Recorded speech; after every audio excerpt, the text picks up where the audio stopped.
ಕಾಂಗ್ರೆಸ್ನಲ್ಲಿ ಸಿಎಂ ಸಿದ್ದರಾಮಯ್ಯ ಅವರನ್ನು ಬದಲಾಯಿಸುವಂತಹ ಒಂದು ಗಡ್ಸ್ ಯಾರಿಗಿದೆ ಸ್ವಾಮಿ ಅಂತ ಹೇಳಿ ಜಮೀರ್ ಅಹಮದ್ ಈಗ ಮತ್ತೆ ಗುಡುಕ್ತಾ ಇದ್ದಾರೆ. ಸಿಎಂ ಬದಲಾವಣೆಯ ವಿಚಾರವಾಗಿ ಚರ್ಚೆ ಆಗ್ತಾ ಇತ್ತು. ಆದರೆ ಅವರನ್ನು ನಿಜವಾಗ್ಲೂ ಕೂಡ ಬದಲಾವಣೆ ಮಾಡ್ತಾರೆ ಅನ್ನೋದಾದರೆ ಅದರ ಒಂದು ಗಡ್ಸ್ ಯಾರಿಗಿದೆ? ಸಿದ್ದರಾಮಯ್ಯ ಅವರನ್ನ ಚೇಂಜ್ ಮಾಡುವಂಥ ಗಡ್ಸ್ ಯಾರಿಗಿದೆ? ಯಾರಿಗೂ ಇಲ್ಲ. ಯಾರೂ ಕೂಡ ಇದ್ರ ಬಗ್ಗೆ ಮಾತನಾಡೋಕೆ ಹೋಗಬೇಡಿ. ಸದ್ಯಕ್ಕೆ ಅವರು ಬದಲಾಗೋದಿಲ್ಲ. ಎಲ್ಲರೂ ಕೂಡ ಕೂಲ್ ಆಗಿದ್ರು, ಎಲ್ಲರೂ ಕೂಡ ಸುಮ್ಮನಾಗಿದ್ರು. ಈಗ ನಾಯಕರು ಮಾತನಾಡ್ತಾ ಇದ್ದಾರೆ, ಸಿಎಂ ಪರವಾಗಿರುವವರು ಮಾತನಾಡ್ತಾ ಇದ್ದಾರೆ. ಜಮೀರ್ ಅಹಮದ್ ಮತ್ತೆ ಮಾತನಾಡ್ತಾ ಇದ್ದಾರೆ ಸಿಎಂ ಪರವಾಗಿ. ಸಿಎಂ ಪುತ್ರ ಯತೀಂದ್ರ ಅವರು ಪವರ್ ಶೇರಿಂಗ್ ಬಗ್ಗೆ ಒಂದು ಮಾತು ಹೇಳಿದ್ರು, ಅದು ಚರ್ಚೆ ಆಗ್ತಾ ಇತ್ತು ದೊಡ್ಡ ಮಟ್ಟದಲ್ಲಿ. ಅದೇ ವಿಚಾರಕ್ಕೆ ಸಂಬಂಧಪಟ್ಟಂತೆ ಹೇಳ್ತಾ ಇದ್ದಾರೆ, ಸಿಎಂ ಸಿದ್ದರಾಮಯ್ಯ ಅವರ ಒಂದು ಬದಲಾವಣೆಯನ್ನು ಮಾಡೋಕೆ ಯಾರಿಂದಲೂ ಕೂಡ ಸಾಧ್ಯ ಆಗೋದಿಲ್ಲ. ಯಾಕಂದ್ರೆ 2028ರವರೆಗೂ ಕೂಡ ಅವರೇ ಸಿಎಂ ಆಗಿರ್ತಾರೆ ಅಂತ ಮುಂದುವರಿತಾರೆ ಅಂತ ಹೇಳ್ತಾ ಇದ್ದಾರೆ. ಇದು ನನ್ನ ವೈಯಕ್ತಿಕ ವಿಚಾರ ಅಥವಾ ನನ್ನ ವೈಯಕ್ತಿಕ ಅಭಿಪ್ರಾಯ ಅಂತ ಹೇಳಿ ಜಮೀರ್ ಅಹಮದ್ ಹೇಳ್ತಾ ಇದ್ದಾರೆ. ಆದರೆ ಅವರು ಹೇಳಿರುವಂಥ ಮಾತೇನು? ಯಾರಿಗೆ ಸ್ವಾಮಿ ಗಡ್ಸಿದೆ, ಆ ಗಡ್ಸ್ ಇರುವುದು ಕೇವಲ ಹೈಕಮಾಂಡ್ಗೆ ಮಾತ್ರ, ಇನ್ಯಾರಿಗೂ ಕೂಡ ಇಲ್ಲ. ಯಾರೂ ಕೂಡ ಬದಲು ಮಾಡೋಕ್ಕೆ ಸಾಧ್ಯವಿಲ್ಲ.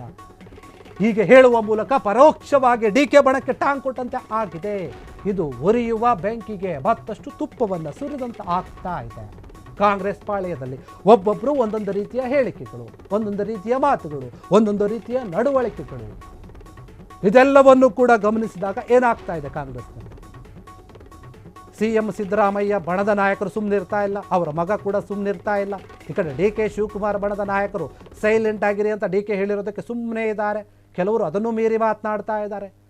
ಈಗ ಜಮೀರ್ ಅಹಮದ್ ಹೇಳ್ತಾ ಇರುವಂಥದ್ದು ಏನಂದರೆ, ಡೈರೆಕ್ಟಾಗಿಯೇ ಕೇಳ್ತಾ ಇದ್ದಾರೆ, ಸಿದ್ದರಾಮಯ್ಯ ಅವರನ್ನು ಬದಲು ಮಾಡುವಂತಹ ಶಕ್ತಿ, ಆ ಗಡ್ಸು, ಆ ತಾಕತ್ತು, ಆ ಧೈರ್ಯ ಯಾರಿಗಿದೆ?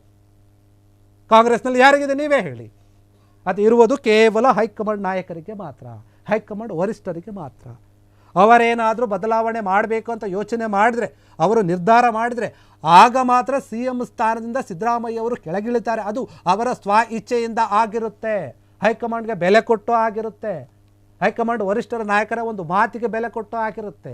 ಆದರೆ ಅಲ್ಲಿಯವರೆಗೂ ಕೂಡ ಸಿ ಎಂ ಸಿದ್ದರಾಮಯ್ಯ ಅವರನ್ನು ಯಾರೂ ಕೂಡ ಕೆಳಗಿಳಿಸೋಕ್ಕಾಗಲ್ಲ. ಯಾರಿಂದಲೂ ಕೂಡ ಅದು ಸಾಧ್ಯ ಇಲ್ಲ. ಯಾರೇ ಎಷ್ಟೇ ಯಾವ ರೀತಿಯಾಗಿ ಪ್ರಯತ್ನ ಪಟ್ಟರೂ ಸರಿ, ಯಾರು ಯಾವ ಹೇಳಿಕೆಗಳನ್ನು ಕೊಟ್ಟರೂ ಸರಿ, ಏನು ಮಾತನಾಡಿದರೂ ಸರಿ, ಯಾವ ಚರ್ಚೆ ಆದರೂ ಸರಿ, ಯಾವತ್ತೂ ಕೂಡ ಸಿ ಎಂ ಸಿದ್ದರಾಮಯ್ಯ ಅವರು ಸಿ ಎಂ ಸ್ಥಾನದಿಂದ ಕೆಳಗಿಳಿಯೋಕ್ಕೆ ಸಾಧ್ಯ ಇಲ್ಲ. 2028ರ ತನಕ ಕೂಡ ಅವರೇ ಸಿ ಎಂ ಆಗಿರಬೇಕು ಅನ್ನೋದು ನನ್ನ ಅಭಿಪ್ರಾಯ. ಇದು ನನ್ನ ವೈಯಕ್ತಿಕ ಅಭಿಪ್ರಾಯ. ಆದರೆ ಸದ್ಯಕ್ಕಂತೂ ಸಿ ಎಂ ಅವರನ್ನು ಬದಲು ಮಾಡುವಂತಹ ಒಂದು ದೊಡ್ಡ ಗಡ್ಸು ಯಾರಿಗೂ ಇಲ್ಲ, ಧೈರ್ಯ ಯಾರಿಗೂ ಇಲ್ಲ. ಸಿ ಎಂ ಸಿದ್ದರಾಮಯ್ಯ ಅವರನ್ನು ಯಾರೂ ಕೂಡ ಟಚ್ ಮಾಡೋಕ್ಕೆ ಆಗೋದೇ ಇಲ್ಲ. ಇದೇ ಇರುವಂತಹ ಒಂದು ವಾಸ್ತವ ಪರಿಸ್ಥಿತಿ. ಕಾಂಗ್ರೆಸ್ನಲ್ಲಿ ಏನೇನೋ ಹೇಳಿಕೆಗೆ ಬರಬಹುದು, ಬೇರೆ ನಾಯಕರು ಮಾತನಾಡ್ಬೋದು. ಆದರೆ ನಾನು ಹೇಳ್ತಾ ಇದ್ದೀನಿ, ನನ್ನ ವೈಯಕ್ತಿಕ ಅಭಿಪ್ರಾಯವನ್ನು ನಿಮ್ಮ ಮುಂದೆ ಇಡ್ತಾ ಇದ್ದೀನಿ. ಸಿದ್ದರಾಮಯ್ಯ ಅವರನ್ನು ಬದಲು ಮಾಡುವಂತಹ ಗಡ್ಸು, ಧೈರ್ಯ ಯಾರಿಗೂ ಕೂಡ ಇಲ್ಲ. ಇದು ವಸತಿ ಸಚಿವ ಆಗಿರುವಂತಹ ಜಮೀರ್ ಅಹಮದ್ ಖಾನ್ ಅವರು ಹೇಳ್ತಾ ಇರುವಂತಹ ಒಂದು ಬಹಿರಂಗವಾದಂತಹ ಹೇಳಿಕೆ.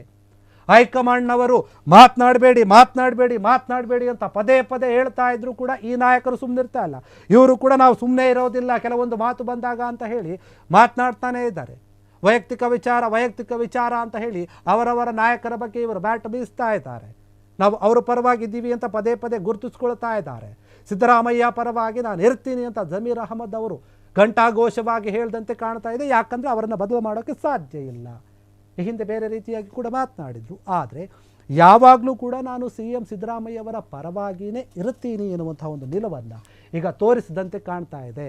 ಯತೀಂದ್ರ ಅವರಿಗೆ ಕೊಟ್ಟಂತಹ ಒಂದು ಹೇಳಿಕೆ ಏನಿದೆ, ಆ ಒಂದು ಹೇಳಿಕೆಯಿಂದ ಹುಟ್ಟಿಕೊಂಡಂಥ ಈ ಒಂದು ಚರ್ಚೆ ಈಗ ಜಮೀರ್ ಅಹಮದ್ ಅವರು ಕೂಡ ಮಾತನಾಡ್ತಾ ಇದ್ದಾರೆ. ಮುಂದಿನ ದಿನಗಳಲ್ಲಿ ಯಾವ ನಾಯಕರು ಮಾತನಾಡ್ತಾರೋ ಗೊತ್ತಿಲ್ಲ. ಅಧಿವೇಶನ ನಡೀತಾ ಇರಬೇಕಾದ್ರೆ ಈ ರೀತಿಯಾದಂಥ ಒಂದು ಚರ್ಚೆ, ಹೇಳಿಕೆಗಳು ನಿಜಕ್ಕೂ ಕೂಡ ಸರಿ ಅನ್ನುವಂತಹ ಮಾತು ಕೂಡ ಕೇಳಿ ಬರ್ತಾ ಇದೆ. ವಿಪಕ್ಷದವರು ಏನೋ ಮಾತನಾಡ್ತಾರೆ ಇದ್ರ ಬಗ್ಗೆ. ಹೀಗಾಗಿ ಸಿ ಎಂ ಸಿದ್ದರಾಮಯ್ಯ ಅವರನ್ನ ಕೆಳಗಿಳಿಸೋಕೆ ಯಾರಿಗೂ ಕೂಡ ಗಡ್ಸ್ ಅನ್ನೋದು ಇಲ್ಲವೇ ಇಲ್ಲ ಅಂತ ಜಮೀರ್ ಹೇಳಿರುವಂಥದ್ದು. ಕ್ಷಣ ಕ್ಷಣದ ಸುದ್ದಿಗಳಿಗಾಗಿ ಫ್ರೀಡಂ ಟಿವಿ ಸಬ್ಸ್ಕ್ರೈಬ್ ಮಾಡಿ, ಲೈಕ್ ಮಾಡಿ ಹಾಗೂ ಫಾಲೋ ಮಾಡಿ. ಹೊಸ ಸುದ್ದಿಗಳ ನೋಟಿಫಿಕೇಶನ್ಗಾಗಿ ಬೆಲ್ ಐಕಾನ್ ಮೇಲೆ ಕ್ಲಿಕ್ ಮಾಡಿ.